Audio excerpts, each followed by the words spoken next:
And then again, that's why we want to be thoughtful and cautious about the way we deploy the resources and recognize to use it. Perhaps trite analogy, there's more of a marathon here than a sprint. Well, that is Seattle's City Budget Director, Ben Noble, updating the Seattle City Council about some economic recovery in our region. More of a marathon than a sprint, he says. So, how has the Seattle City Council interpreted those words of caution?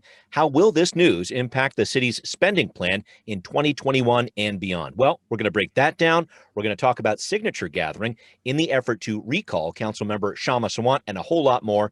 It's all on Seattle News, Views, and Brews, your coffee break political podcast. Hey there, I'm Brian Callanan. I'm a host on Seattle Channel. The views expressed here are my own. My co-host, studies have shown the power of his reporting is largely responsible for blowing the clouds out of the skies of Seattle to provide 7 straight days of 70-plus degree temperatures earlier this month. It's Kevin Schofield of Seattle City Council Insight. Kevin, I don't know how you did it, but I just want you to do it again. Hey, are you saying I'm a blowhard? Yeah, nice. That had to come up at some point. There's a certain truth to that. I was trying to be nice. I swear I was trying to be nice. Anyway, well, thanks to City Grind Espresso, too, our background noise sponsor for the audio podcast. Please do support them and other small businesses, too. Thanks also to our patrons. Need a few more of you, if you could. Please come on board if you can. We'd love to get you a Seattle News, Views, and Brews mug out here. To make that happen, we've been encouraging people to give at the $10 level, but I want to give an update, folks. We have a number of longtime patrons who became patrons even before these mugs came out. So we're going to get you some mugs too. A little bit of a process ahead here in the next couple months, but I'm going to make that happen for everybody here. Partly because I got to get these mugs out of my house. I got a few of these, but mainly because we appreciate you very much. Our patrons are always great about this, sending in photos of these. The mug shots, mugshot of the week. A return customer here, Rob, calls himself show intern Rob, and why not? He takes great mug shots. He said about this one, his mug was out gazing at the city skyline and ignored him as usual. Well, Rob, we'll never ignore you. Thank you so much for your patronage, sir. So please do give us your support on Patreon if you can. Get yourself a mug too, and we'll get your mug shot on the show as well. Finally, thanks to Converge Media. They run the video version of our podcast on their YouTube channel Wednesday nights at 7. Let's kick things off with right here, right now. And holy smokes, we're about to wrap up April here. Where has the time gone? The Seattle City Council here in the last week of April is appropriating some funding, $18 million from last year's CARES Act that remained unspent. $7.5 million of that going towards the Human Services Department for homeless people, including supporting food banks. There's more than $5 million for parks and the DOT to support the Clean Cities Initiative. A number of good programs here, but the story behind the story, tracking how Seattle is spending money as we emerge from the COVID pandemic. Now, Kevin, we heard some cautiously optimistic words from the city budget director last week. The budget outlook is looking better, but it really is going to take years, it looks like, to get out of this economic hole left behind by COVID. And not every industry is going to weather the storm that well. Well, what did you hear in all that? Your thoughts about that and how the city is spending money right now? Well, so it's interesting because I think a lot of people who really wanted to hear cautiously optimistic, including a lot of the city council members themselves, interpreted City Budget Director Ben Noble's words as cautiously optimistic. Really, it's sort of mildly pessimistic at this point. He pointed out that word too. Yeah. Yeah. And in fact, he pointed out that, in November, the last time that they did, a revenue forecast, they explicitly chose the pessimistic, slow recovery projections to go off of. And it turns out they were almost exactly right. What the latest revenue update that he shared last week looks like says that they're going to get about $40 million altogether in more revenues out of a basically, $5.5 million budget. Sure. So, it was, and $20 million of this general fund. So basically it's 1.2% more than they thought they were. So, which in the world really of close, budgeting billions of dollars, that's essentially exactly right. So he did a great job. Yeah. The pessimistic view of revenues turned out to be right. Right. But in terms of how the city decided to spend right after that, I know you said in your column the city didn't get the message. What are your thoughts about that piece? So first of all, the city council member's big focus, and in fact, the mayor in the press release that she put out was all about, hey, we've got $40 million more to spend. Yeah. Gosh, that's great. Mm-hmm. Okay, that's fine. You got another 40 million, and they'll do good things with that, right? Sure. More rent assistance, more human There's a ton of that. programs. Yep. Mm-hmm. Hopefully, a little investment in economic recovery. Yeah. But the bigger news is, hey, look, we're on track to the pessimistic recovery. Mm-hmm. Mm-hmm. Right. Yeah. If we want to Here's do better, pessimism. and oh, by the way, not only are we on the track to do pessimistic recovery, we're lagging the rest of the country. Yeah.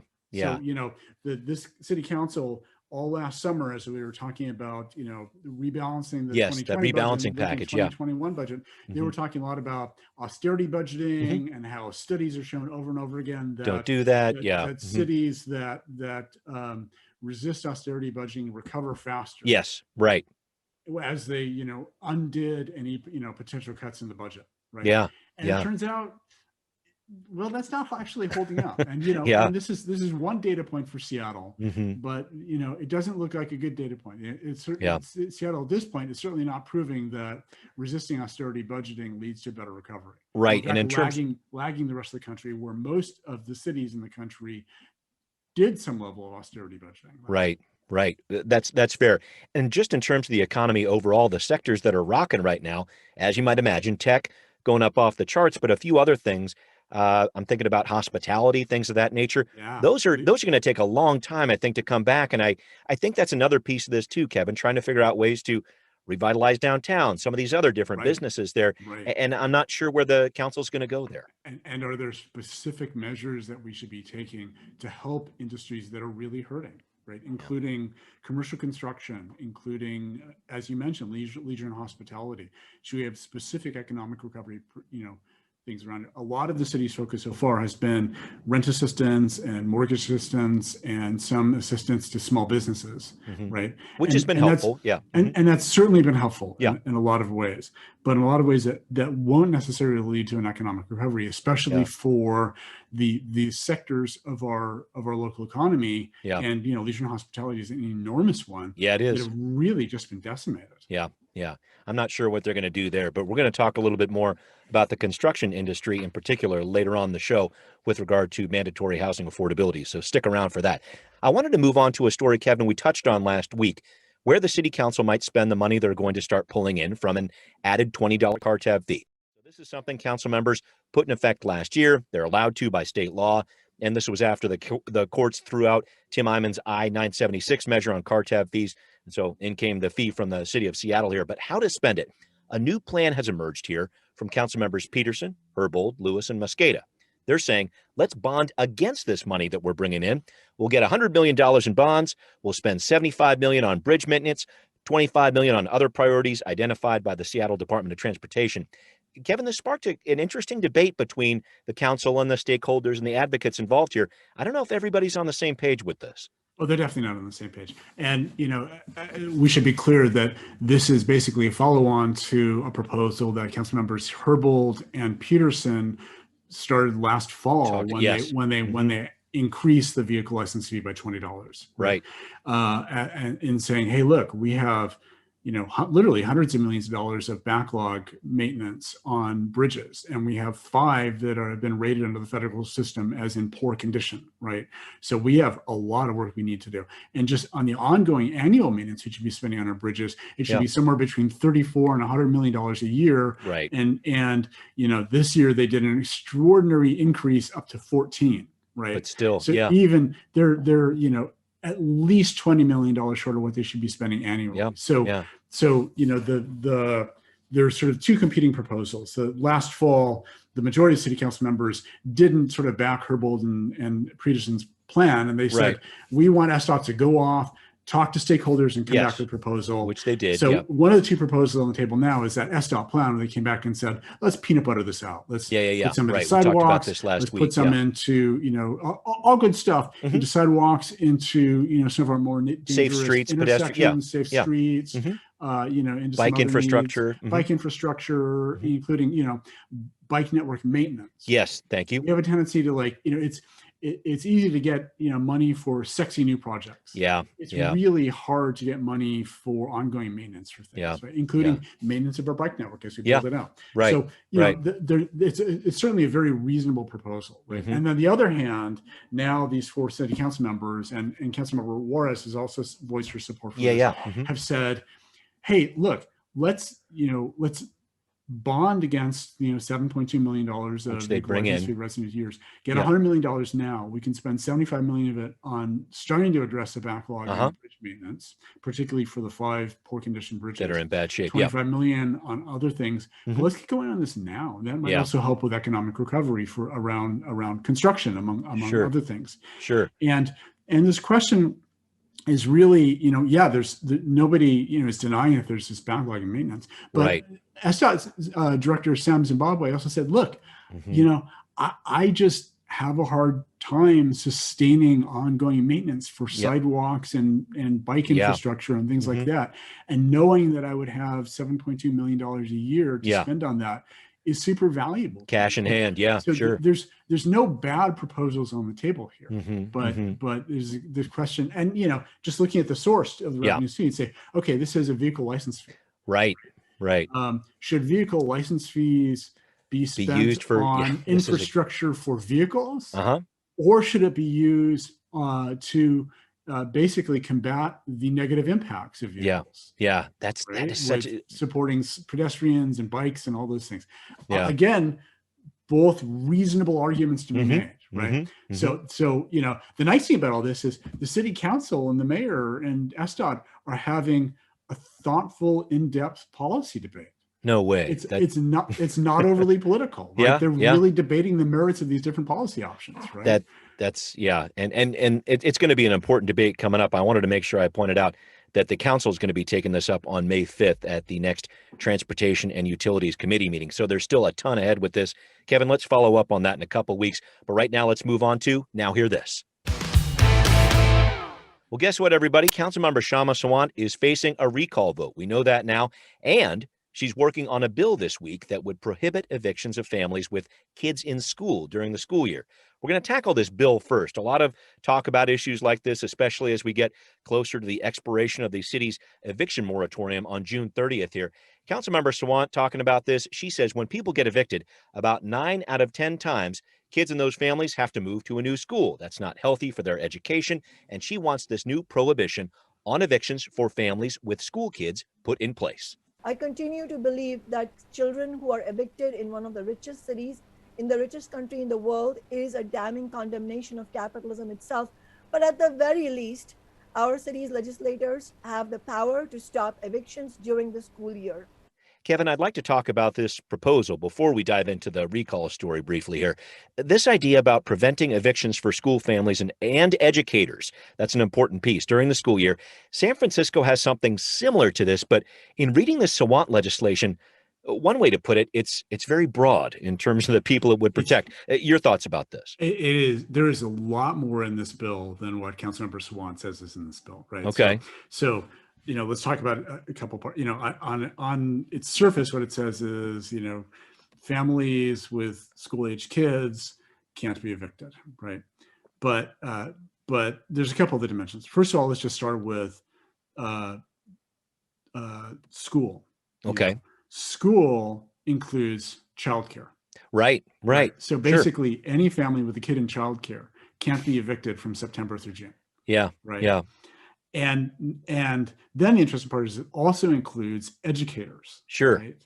And you hear that and you think, okay, teachers. Right.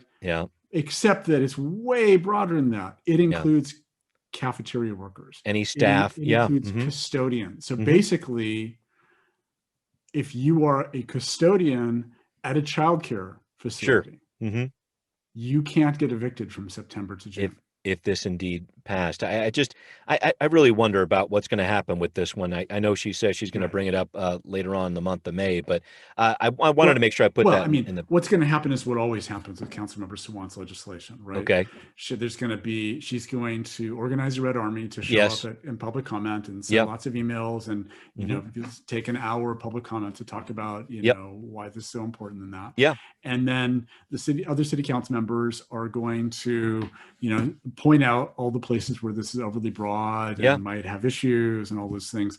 And, you know, and it's really kind of well beyond the extent of what, you know, what she has said this is. She and her supporters will decry anybody trying to water it down or create loopholes. There'll be a big argument.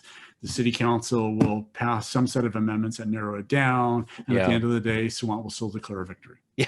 For the movement, right? It'll be a victory for the movement. Kevin knows how to predict the future, indeed. But we've seen this over and over again. We have seen this playbook for sure. It's like the Fast and Furious movies. It's like yeah, it's the same movie, you know. Except there's been more than 10 of them. So I'm going to move on to the next piece here. The recall effort. A judge last week certified this recall petition facing Councilmember Sawant, which means signature gathering can begin. But this big question: how long does the campaign have to turn in signatures? Kevin, you talked about this in Seattle City Council Insight. This issue isn't entirely clear in our state law. Oh yeah, it's wonderfully ambiguous. Yeah, and Judge Jim Rogers is going to work this out over the next week. Superior Court. Yep. Yeah. So the state law says, you know, after the Superior Court judge certifies the ballot synopsis, then basically there's 16 days for, you know, that to get all written up, for the campaign, you know, recall campaign to print up their signature, you know, forms, because there's all sorts of regulations of exactly what form, size of the paper, size of the font, all this stuff. So you get 16 days to go through all the paperwork of all that, get it certified by the, you know, city clerk. Yeah. And then they have 180 days from there. Right. So 196 days altogether from when the judge certifies the, you know, the ballot synopsis to when they must hand in their signatures, their petitions with signatures. Yeah. But then it also says if it gets appealed to the Supreme Court, then they have 180 days from the day the Supreme Court hands down an opinion. Yeah. Sort of, you read this as, okay, fine. You know, that basically they can take that extra 16 prep days and do it any time while the Supreme Court is doing their deliberations on this. But it also sort of assumes, well, the Supreme Court is either going to basically give a thumbs up to the entire thing, or a thumbs down to the entire thing. Which right? it doesn't really anticipate them, you know, supporting some of the charges but throwing out other ones, which is what was happened the case in this case, right? So in this case, it had to go back to the Superior Court to have the ballot synopsis rewritten, which has taken 3 weeks to do, right? So now the question is, does that 180 day clock start from, you know, last Thursday when the judge made the ruling, certified the new ballot synopsis, where, you know, they then got 16 days and then 180 days from there. Or does it start 180 days from April 1st when the Supreme Court issued the ruling? Right? And you could read it either way. And I know the recall petitioners are asking for as much time as they can, and that's what the judge has to decide on here. And it looks like April 30th is when he would make that decision. But I guess, can you put it in perspective for us, Kevin, in terms of what this means with regard to election timing? Because I know that's another important issue behind all this, the amount of time they have to gather signatures, et cetera. Well, so, I mean, either way, this is going to get decided. It doesn't affect when they can start collecting. Yeah, they can start collecting signatures right now. And at the end of the day, you know, they're probably most likely not going to wait the full 180 days.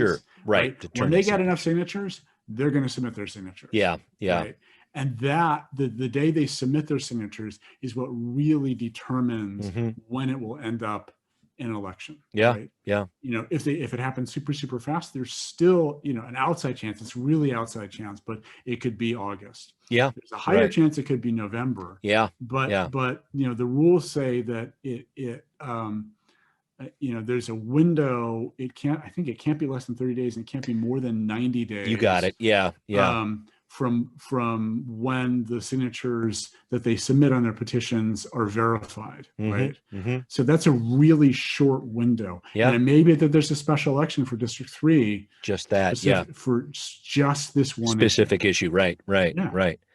Whew. Well, we'll hear what the judge says on April 30th there, but I did want to move on to another really important story, and probably one that a lot of people have seen in the headlines there. Our state has made a lot of progress when it comes to COVID-19, but now Governor Jay Inslee announced last week we're in the middle of a fourth wave with COVID here. Enough with the waves already. Kevin, these are numbers we don't want to see. Cases on the rise, new variants of COVID all over our state now, and hospitalizations are going up too. What concerns do you have about these numbers? Yeah, so we statewide now, new cases is above where we were last summer. Right. At the peak of last summer. We're starting a wave higher than we did any of these other waves. Right. And the trend is clearly up. Right. And deaths from COVID, or hospitalizations and deaths are clearly up. Hospitalizations trails new cases by about 2 weeks. Deaths, mortality trails by 3 to 4 weeks. Right. So the fact that the trend is still continuing up, and that the vaccinations we've done to date haven't actually tailed that off, says that at least for the next month, we're going to see hospitalizations and deaths from COVID continue to go up in this state. And the age of the people that are getting hospitalized is getting lower. And that's getting lower. And that's something that's a little concerning too. I wonder about that piece of it. When we talk about people that are younger, children too, that are going to the hospital here, that's a big concern too. Right. And we don't really know why that's going on right now. Could be this new variant we're talking about. It could be the new variants that seem to be more contagious, right? Which means that a lot of younger folks who didn't catch it before, maybe now are catching it. Sure. Right? Yeah. And we don't yet have any vaccinations approved for kids. Yeah. So right. The fact that a lot of kids back in school right now is pretty concerning. I think there's a very good chance, if we don't turn this around really quickly, at the very least King County, if not statewide, we're all going back in phase 2. In very short order. And so we've got this race going on between vaccinations and variants, and right now the variants are winning. Yeah. Right? So we really have to double down on getting everybody vaccinated. Yep. And staying safe with masks, etc. So that date to keep an eye on, everybody, May 3rd. That's when the state is going to reevaluate if it needs to tighten restrictions in our state, move us back a phase, as Kevin was talking about. So get vaccinated, people, help others get vaccinated, and let's stay safe, everybody out there. Let's move on to our final segment here. What's next? Kevin, you wrote a great piece recently about the mandatory housing affordability program in Seattle. The city put out a report about this earlier in April, and you broke down a ton of these numbers here. So MHA requires developers to add affordable housing units in the city. You've heard of this, of course, either by setting aside units in their buildings that are affordable or by paying into a city fund for affordable housing projects. Now, when they do this, the city eases some zoning restrictions, allowing for larger buildings for the developers so they can make more money. Kevin, the bottom line question I have out of this is this program working? Is the city reaching the goals that it set in 2017 when this whole thing started? Yeah, the goal is the goal was over 10 years to create basically a little over 6,000 more units of affordable housing, about 5,000 from the payment option, and about 1,000 from the what they call the performance option, where people actually build the developers actually build the units and set them aside as permanently long-term affordable in their units. Right. So last year they generated almost no performance units. Right. But they generated $68 million of payments. Yeah. That they can now spend in actually building affordable housing, which is, that feels like a lot for 2020, but keep going. And it is. Yeah. So their expectation was they would get about $470 million of payments over 10 years. Yes. So if they, so the question for me was, looking at this, 68 million last year, was that a fluke, or is that going to be the normal? Because if it's the normal, then, they're going to blow by that $478 million over 10-year number. And maybe we don't care so much if they don't make the performance option. Right. I mean, there's benefits to performance because in some ways it spreads those units more across the whole city. And the work that they do with the money is lumpier. Right. Yeah. Although folks in the office housing told me that they're trying to spend more of that money on smaller projects now rather than bigger ones. So it gets to be a little more granular and a little more spread rather than a big project here. If they can only do 10 projects a year, then they're not going to cover every neighborhood in the city. Where if they do a bunch of smaller ones, they might be able to spread it more. Yeah. But, so the question is really, was last year a fluke or Yeah. not? And so I dug into the permit numbers, both Yes, you did. issued construction permits and also permit applications to see, all right, how is this looking for now? Because, issued permits tells us what's going to get built over the next year to two. Right. And permit applications now sort of gives us a hint of what's going on kind of beyond there. And just looking back over the last couple of years, what we see is commercial construction has commercial construction has completely cratered in the city. Yeah. Right? It's almost non-existent at this point. Residential seems like it's kind of hung in residential there. is remarkably steady and resistant to economic forces. Amazing. It just seems to be plugging along. And so, and that's where most of the money from MHA payments last year came from. Right. Came from, not huge, office skyscrapers downtown, but from this steady stream of multifamily housing projects, which looks like, so was a $68 million a fluke?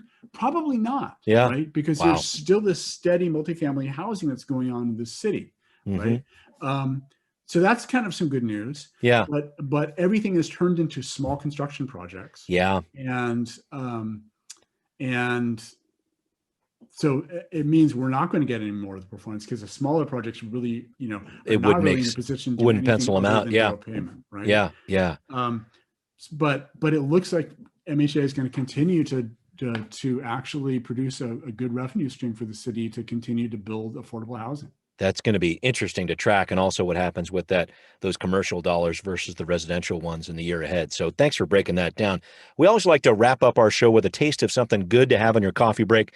And folks, this all started when Kevin made me some macarons last year. I ate 15 of them. The man knows what he's talking about when he talks about baking. So Kevin, once again, a question from my daughters who continue to bake. Thanks to your inspiration here. Check this out, if you will. This is what I'm hoping is the beginning of something beautiful. I know it's an ugly looking jar, but this is a sourdough starter nice. that my daughter just put together. She named it John. That's kind of a long story on that one, but I know you're a big fan of the sourdough, and she put in the flour. Sourdough starter, yeah. She put in the flour. She put in the water. What's the best way to take care of this thing? It's got in the ball jar here. So, I mean, the first thing you do when you set it all up is you have to leave it open air, not capped for several days, right? Because what makes it sort of the sourdough starter is it picks up wild yeast from the atmosphere. Okay. You got to get that air in there. Love it. And that's what gives it the interesting flavor. Got it. And then, it's going to get bubbly and smelly over the first few days. Getting that way right now, as a matter of fact. And then, you got a thing that you can use. Okay. Good. Yeah. And then, and then like mine's lived in my fridge for about, 15 years. Wow. Once a week you take it out and you feed it more water and flour and let it grow. And, one of the fun things about that I've just discovered is there's a whole set of recipes you can find on the internet for, what to do with the sourdough starter that you're throwing out every week because you're feeding it more water and flour, right? And, if I hadn't been throwing out some every week, it would completely consume. Be bigger than your house. Now, right. So, but what do you do with the stuff that you're throwing out? So like, I've got a great sourdough cracker recipe that I've shared in here before. Yes, right. Which uses the stuff that I throw away every week, right? Nice. There's other recipes you do that for. I can't wait. Okay. So I actually have some baking this week. What do you got, man? What you got? Baking this week. This week I went simple but awesome. I have toast. Oh. This is toast with homemade multigrain bread and homemade strawberry jam. Oh man, homemade the whole way through. We don't think much about toast, but toast is this awesome thing, right? And like especially the nice thing about making your own bread versus buying sliced bread. Oh yeah, is you get like the thickness of toast that you like, and like what makes toast awesome is like when it gets crispy on the outside, but it's still thick enough that it's soft on the inside. Yeah, and just brown enough so you get that crispiness on the outside. Ooh. And so toast, like, we gloss over and underrate toast, but toast is this awesome thing. And we need to pay more attention to. Indeed it is. And talking to you, Kevin, is is the best thing to happen since sliced bread. How about that? I appreciate your time as always. Ooh, had to get you back if I could. Thank you, sir. Always appreciate it. Thanks also to our patrons. Please do support us on Patreon at any level you can. We really do appreciate you powering our show. Thanks to everyone listening here to Seattle News, Views, and Brews, where you can always find out what's brewing in local politics. Subscribe on iTunes, Spotify, wherever you listen. Again, please do become a patron on Patreon if you like what you're hearing. We really could use your support. Thanks also for watching on Converge Media too. We will see you next time. Seattle News, Views, and Brews is an independent production of Callanan Media Services. Copyright 2013.